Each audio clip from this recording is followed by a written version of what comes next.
I want to talk about why this is one of the best times to ever be alive, but I want to talk about automation, your life, job, and general well-being. Uh, I think that I notice a lot of things changing in our world right now as far as automation goes. The powers that be, I'll just go ahead and jump right in. The powers that be, I think, what do they think of you? How are they treating you? When we look at a deep dive, a giant macro on everything, if we look at our public education systems, they teach us nothing about how to deal with inflation, real estate, owning land and things like that, growing your own food. Basically what the powers that be, I think of us, right? Not you personally, but all of us, is like a giant herd of cattle.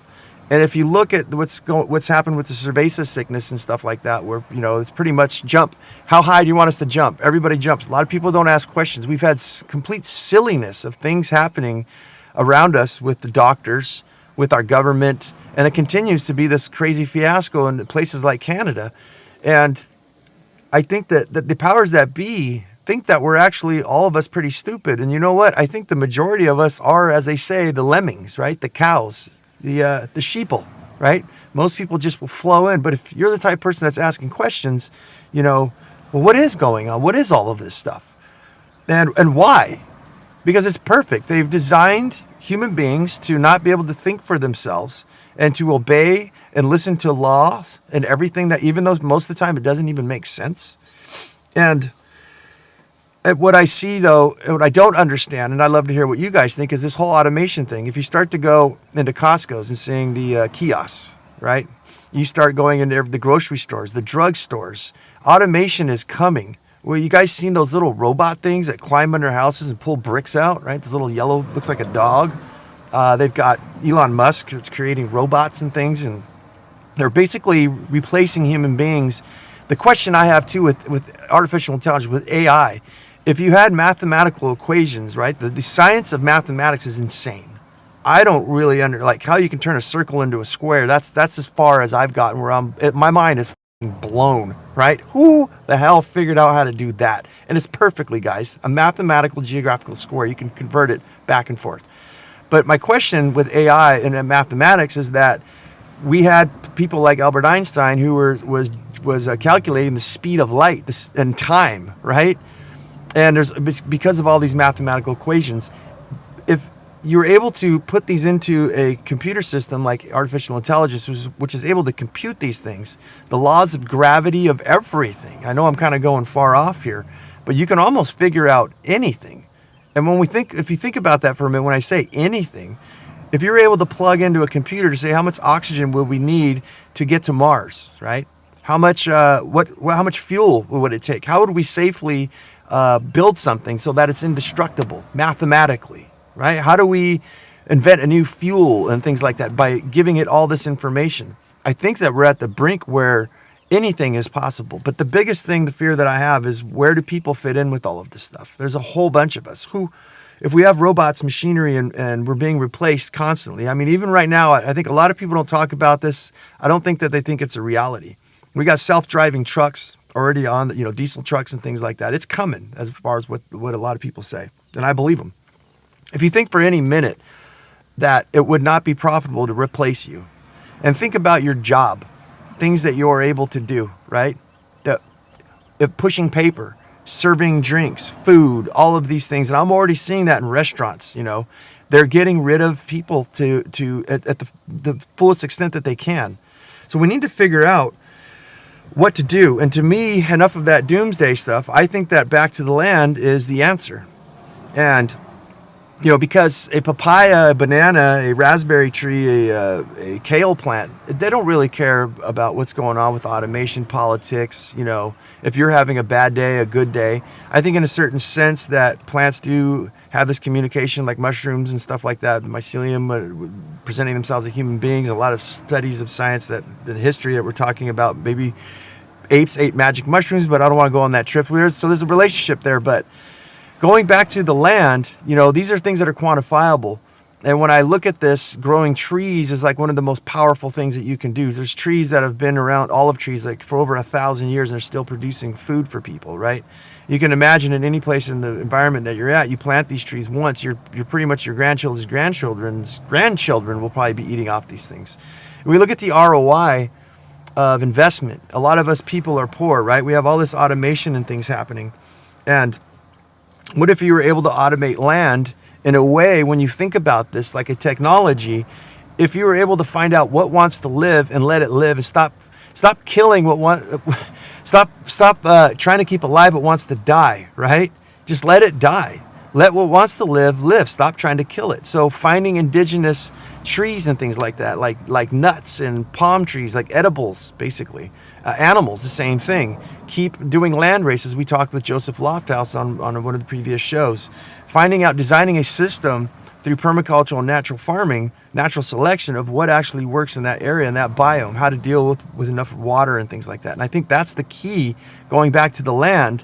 If you think about it, it's like automation. If you let everything go to nature, those of you who studied the works of like Jeff Lawton, Bill Mollison, and Mark Shepard and things like that, they basically almost do nothing. At the beginning, they have to help trees to get along, plant stuff, right? But once everything grows into a food forest, or Masanobu Fukuoka's work, One Straw Revolution, it basically created a program, an automation of sorts. So that's where I'm looking to take these lessons that we can find from these wonderful people doing great work, and we can apply those things into our own lives. One of my things to move on quickly here, because I'm trying to keep this to 10 minutes, is how you are perceived by them as an individual. And I think I got past it. I think we all know how we're perceived by the powers that be. But what scares me the worst is how people perceive themselves. And I want to really get this message out here today to brighten this up, that, look, guys, we're not stuck. I think because of public education, other powers, things that are going on in our world, affections of things. I don't want to say the words, but maybe some of you will understand. We've been socially conditioned for fear and to stay under thumb, right? And they've confused us all so much into almost what I think that most people don't even believe in themselves. And I love saying this, and I can never get enough of saying this, as I tell my children, I love you and I believe in you, but do you love yourself enough? Right? Do you love yourself? Do you believe in you? Because there's nothing that I or anyone, a book, AI, anything could do to you to change your mind. It is your choice to make that decision. And I think that it's been bred out of our minds. We have this social conditioning, they call it the subconscious mind. And we have these voices, like maybe from your parents, right? I hate to say it, but it is true. Your parents may have yelled at you when you were a young kid and says, if you don't get good grades, you're never going to be nothing. Well, you tried really hard, you just couldn't do it, and then there's this undertow of a voice, you don't even know where it came from or why, and it's almost silence. The subconscious mind, you can look it up yourself, is saying you're a loser, you'll never get ahead because you didn't graduate or you didn't do good in school, that's why nobody wants to hire you, or that's why you can't make enough money, or things like that. And you know what? All people, me, I think some of you guys have known, if you follow me, I dropped out of school in the 7th grade. I grossed about, oh my goodness, probably a little bit over $250,000 of construction work, right? By just using my imagination, going out there and trying things, never having any training in finances, in anything other than a trade. That's all I knew, is a trade. I followed those around me, those that influenced around me, and copied what they did and figured out, you know what, this isn't really working for me. I'm going to try something on my own. I want to try something completely different, and made it happen. And I'm not trying to toot my horn here, other than, look, guys, a dropout was able to do something like that. And that's what I want to convey to you guys, that this is one of the best times to ever be alive. We just have to realize that our magic has been murdered. Our curiosity has been killed. We have been bred to think that we're losers, that we have to go through all these different things, that this is the sandwich we have to eat, this is the society we have to live in, everybody's doing it, so we should all do it too. Well, how's that all working out for us, right? And bringing this back in some to automation and things like that, in order for us to survive all of your life, what did we say, your life, your job, your general well-being, you're going to have to start getting creative. I am very fearful for the future of my children, for myself, really, but not as much as I am for the people walking around who don't believe in themselves. Guys, we have internet, and it has other things besides, juice cocktails and puppy dog farts, right? There's a lot more than that. There's all this educational information that you can watch to educate yourself. There's wonderful books. There's all kinds of stuff that's free. There's podcasts, and just to spend that time away from all of this calamity of flashing lights of this so-called entertainment. I mean, I really think it's there to dumb you down. I want to leave you guys with one last thing before I go. To me, the mind is like a hard drive, right? And I've done some experiments with myself where I have stayed away from social media, not watching any movies, not listening to any music. And the biggest one for me is like TikTok and Instagram and things like that, right? These things that just start slamming you in your face with these quick videos. Just boom, boom, information, the news, all that. Just stop watching that for a while. And then start to think more, spend more of your days thinking about what it is you want to do, right? Start thinking positive. Now, what I've done for myself, and you can do it as well, is introduce those things first thing in the morning or whatever during the day. You'll find yourself flipping through TikTok or one of these apps for like a half an hour a day, right? Or half an hour here, 20 minutes there, 10 minutes there, your lunch break, and watch what infiltrates your mind. You start thinking of all these things. They start to influence you, right? And you can't get them out of your head. Remember, like I hear this little song, right? This little ditty, and I can't get it out of my head. It's infectious. Those are the kind of things that I think screw up our lives because we're constantly being flashed at, right? Like strobe lights everywhere, that we become our sight of who we are and what we want to be gets blinded, and all we see is these strobe lights, this cloudiness now.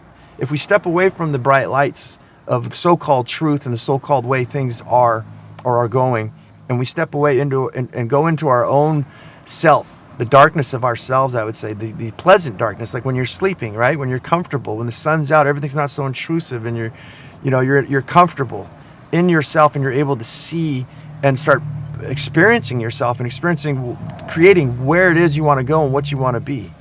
God, I could go so much on this stuff, and it's very difficult to keep these shows down to 10 minutes. I'll tell you that. We're already on, I think, 12. So, guys, that's what I think.